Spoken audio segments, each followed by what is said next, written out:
মমতা বন্দ্যোপাধ্যায় উত্তরবঙ্গ উন্নয়নে কিছুই করেননি। মাদ্রাসা শিক্ষার বাজেট উত্তরবঙ্গের কয়েক গুণ। এমনকি গ্লোবাল বিজনেস সামিটে কত টাকা ইনভেস্ট হয়েছে কেউ জানে না। মমতা বন্দ্যোপাধ্যায় স্বয়ং জানেন কি জানেন না আমার জানা নেই। বেশ কিছু শিল্পপতি বহুদিন ধরে লগ্নি করবেন বলে বসে রয়েছেন, অথচ জমি পাওয়া যাচ্ছে না। মমতা বন্দ্যোপাধ্যায় লুকোনোর চেষ্টা করছেন। মঙ্গলবার বালুঘাটে এসে এমনই মন্তব্য করলেন বিজেপির রাজ্য সভাপতি সুকান্ত মজুমদার। দেখুন, মমতা বন্দ্যোপাধ্যায় লুকোনোর চেষ্টা করছেন যে কত ইনভেস্ট হয়েছে। মমতা বন্দ্যোপাধ্যায় বিগত বেশ কয়েক বছর ধরে কলকাতাতে বিজিবিএস করছেন, বেঙ্গল গ্লোবাল বিজনেস সামিট। সেই গ্লোবাল বিজনেস সামিটে কত টাকা এখনও পর্যন্ত ইনভেস্ট হয়েছে কেউ জানে না। মমতা বন্দ্যোপাধ্যায় স্বয়ং জানেন কি জানেন না আমার জানা নেই। বেশ কিছু শিল্পপতি তারা বহুদিন ধরে ইনভেস্ট করবে বলে বসে আছে, জমি দরকার, জমি পাওয়া যাচ্ছে না। মমতা বন্দ্যোপাধ্যায় লুকোনোর চেষ্টা করছেন। মমতা বন্দ্যোপাধ্যায় উত্তরবঙ্গের জন্য কিচ্ছু করেননি। মাদ্রাসা শিক্ষার বাজেট উত্তরবঙ্গের বাজেটের কয়েক গুণ। বাংলার প্রকৃত ভালো হলে এত মানুষ ভিন রাজ্যে কাজে যেত না।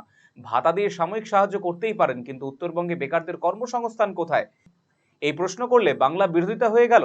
যতদিন এই প্রশ্নের উত্তর না পাচ্ছি আমরা মমতা বন্দ্যোপাধ্যায়কে ছাড়বো না বলে হুঁশিয়ারি দিয়েছেন তিনি।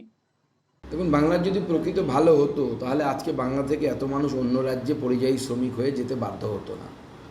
আপনি ভাতা দিয়ে কোনো মানুষকে সাময়িকভাবে তাকে সাহায্য করতেই পারেন, তাতে কারো আপত্তি নেই, কিন্তু তার সাথে সাথে কর্মসংস্থান করুন। কাজ কোথায়?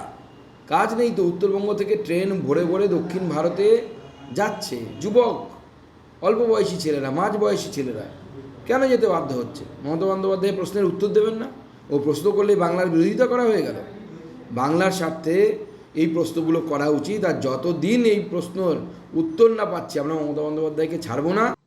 অন্যদিকে চা সুন্দরী নামে যে বাড়ি চা শ্রমিকদের দেওয়া হচ্ছে তারও বেহাল অবস্থা। এতে তৃণমূল নেতাদের কাটমানি দিতে হচ্ছে, না হলে ঘর পাবেন না তারা। এদিন এমনই কটাক্ষ করেছেন সুকান্ত মজুমদার।